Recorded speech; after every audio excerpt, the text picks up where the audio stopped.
Hi friends, ಹೆಂಗಿದ್ರಿ? ಎಲ್ಲರೂ ಚಲೋ ಇದ್ರಿ? ನಾನು ಕೂಡ ಚಲೋ ಇದ್ದೀನಿ, ನೀವು ಕೂಡ ಚಲೋ ಇದ್ದೀರಿ ಅಂತ ಅಂದ್ಕೊಂಡೀನಿ.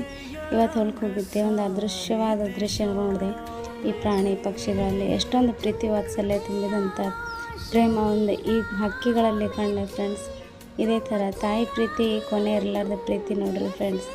ತಾಯಿ ಅಂತ ದೊಡ್ಡ ಸಮುದ್ರನೇ ಎಲ್ಲಿ ಸಿಗೋದಿಲ್ಲ, ಬಟ್ ತಾಯಿ ಯಾರಿಗಿರೋದಿಲ್ಲಲ್ಲ ಫ್ರೆಂಡ್ಸ್, ಅವ್ರಿಗೆ ಮಾತ್ರ ಅದ್ರ ವ್ಯಾಲ್ಯೂ ಏನಂತ ಗೊತ್ತು. ತಾಯಿ ಇದ್ರೇ ತಾಯಿ ಮ್ಯಾಗ ಹಕ್ಕು ಚಲಾಯಿಸೋಂಥ ಶಕ್ತಿ ಮಕ್ಕಳಲ್ಲಿರ್ತದೆ. ಯಾವ ಮಕ್ಕಳಿಗೆ ತಾಯಿ ಇರೋದಿಲ್ಲಲ್ಲ ಫ್ರೆಂಡ್ಸ್, ಅವ್ರಿಗೆ ಮಾತ್ರ ತಾಯಿ ಏನಂತ ತಾಯಿ ವ್ಯಾಲ್ಯೂವೇ ಅವ್ರಿಗೆ ಆವಾಗ ಗೊತ್ತಾಗ್ತೈತಿ. ಇರೋ ತನಕ ಅವ್ರದ್ದು ಪ್ರೀತಿ ವಾತ್ಸಲ್ಯ ಏನು ಕೂಡ ಗೊತ್ತಾಗೋದಿಲ್ಲ. ಹಠ ಒಂದೇ ಗೊತ್ತು, ನನಗದು ಬೇಕು ಇದು ಬೇಕಂತ. ಯಾವಾಗ ನಮ್ಮನ್ನ ಬಿಟ್ಟು ತಾಯಿ ದೂರ ಆಗ್ತಾರಲ್ಲ ಫ್ರೆಂಡ್ಸ್, ಆವಾಗ ಮತ್ತು ಆಕಿನ ಪ್ರೀತಿ ಮಾಯ ಒಂದೊಂದು ಪ್ರತಿ ಒಂದಿನ ಆಕಿನ ಪ್ರೀತಿ ಅನ್ನೋಂಥದ್ದು ಏನಂತ ಗೊತ್ತಾಗ್ತೈತಿ.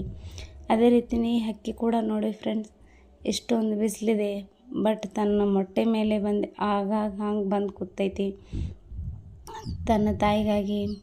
ಪಕ್ಷಿ ನೋಡಿ ಫ್ರೆಂಡ್ಸ್, ಒಂದು ಪುಟ್ಟ ಹಕ್ಕಿ ಕೂಡ ಇದೆ, ಅದ್ರ ಹತ್ರನೇ ಬರ್ತಾಯಿದೆ ನೋಡಿ. ಇದೇ ಥರನೇ ಅಲ್ವಾ ಫ್ರೆಂಡ್ಸ್, ತಾಯಿ ಮಕ್ಕಳು ಸಂಬಂಧ ಅಂದರೆ. ಒಂದು ಹೆಣ್ಣಿಗೆ ತನ್ನ ತಾಯಿ ಎಷ್ಟು ಇಂಪಾರ್ಟೆಂಟ್ ಅಂದರೆ, ಒಂದು ಲೈಫ್ದೊಂದು ಅರ್ಧ ಭಾಗ ತಾಯಿ ಫ್ರೆಂಡ್ಸ್.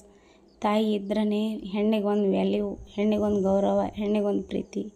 ತಾಯಿ ಮನೆ ಅಂತ ಸಿಗೋದು. ತಾಯಿ ಹೋದ ತಕ್ಷಣ ಆ ಮನೆಯೇ ಅನಿಸೋದಿಲ್ಲ, ಆ ಮನೆಗೆ ಹೋಗ್ಬೇಕು ಅನಿಸೋದಿಲ್ಲ, ಆ ತವ್ರ ಮನೆ ಅಂತ ನೆನಪೇ ಆಗೋದಿಲ್ಲ ಫ್ರೆಂಡ್ಸ್. ಯಾವ ರೀತಿ ತಾಯಿ ಪ್ರೀತಿ ಅಂತ ಇದರಲ್ಲಿ ನೋಡಿ ಫ್ರೆಂಡ್ಸ್. ಇದೇ ರೀತಿ ನೋಡಿ ಫ್ರೆಂಡ್ಸ್, ತಾಯಿ ಪ್ರೀತಿ ಅಂತಂದ್ರೆ ಏನೈತಿ ಅಂತ ಹೇಳೋದು.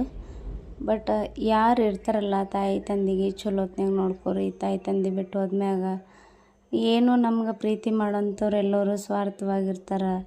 ಯಾರೇ ಆಗಿರಲಿ, ಹೆಂಡತಿ ಗಂಡಾಗಲಿ, ಗಂಡಗೆ ಹೆಂಡ್ತಿನೇ ಆಗಿರಲಿ, ಯಾರೇ ಆಗಿರಲಿ, ತಾಯಿ ಇರತನ ತಂದೆ ಇರತನ ಮಾತ್ರ ಅದು ನಿಸ್ವಾರ್ಥ ಪ್ರೀತಿ ಪಡ್ಕೋಬೇಕಂದ್ರೆ ತಾಯಿ ತಂದೆ ಪ್ರೀತಿ ಪಡ್ಕೊರಿ. ಆಮ್ಯಾಗ ಎಲ್ಲರ ಪ್ರೀತಿನೂ ಪಡ್ಕೋಕೆ ಇಷ್ಟಪಡ್ರಿ. ಬಟ್ ನೋಡಿರಿ, ಎಷ್ಟೇ ಬಿಸಿಲಿರಲಿ, ಒಂದು ಮೊಟ್ಟೆ ಅಥವಾ ಒಂದು ಮರಿಗಾಗಿ ಎಷ್ಟು ತನ್ನ ರೆಕ್ಕೆ ಮುಚ್ಚಿ ಬಿಸಿಲಾಗ ಅಷ್ಟೊಂದು ಬಿಸಿಲಾಗ ಕುಂತೈತೆ ನೋಡ್ರಿ ಫ್ರೆಂಡ್ಸ್. ಇದೇ ರೀತಿಯೇ ಪ್ರತಿಯೊಂದು ತಾಯಿ ತಂದೆಯಲ್ಲಿ ಪ್ರೀತಿ ಕಾಣುವಂಥದ್ದು ಇದೆ. ಆದ್ರೆ ಇರತನ ತಾಯಿ ತಂದಿದಾಗಲಿ ಪ್ರೀತಿ ಮಕ್ಳಿಗೆ ಗೊತ್ತಾಗೋದಿಲ್ಲ, ಅವ್ರು ಹೋದ್ಮೇಲೆ ಆಗ್ತೈತಿ. ಇಷ್ಟು ಹೇಳಕ್ಕೆ ಬಯಸ್ತೀನಿ ಫ್ರೆಂಡ್ಸ್. ನನಗದು ಅನುಭವ ಆಗ್ಯದ, ಆದ್ರೆ ಆ ಅನುಭವನೇ ನಿಮ್ಮ ಮುಂದೆ ಹೇಳ್ತಾ ಇದ್ದೀನಿ. ತಪ್ಪಾಗಿ ತಿಳ್ಕೊಬೇಡ್ರಿ. ಯಾರಿಗೆ ಬೇಜಾರಾಗಿತ್ತಂದ್ರೆ ನಂಗೆ ಕ್ಷಮಿಸಿಬಿಡ್ರಿ. ಇದು ಏನೈತಿ ಅಂತ ನಾನು ನಿಮ್ಗೆ ಸ್ವಂತ ನನ್ನ ಅನುಭವದೇ ಮಾತು ಹೇಳ್ತಾ ಇದ್ದೀನಿ. ನಿಮ್ಗೆ ನಂದಿಂದ ನಿಮ್ಗೆ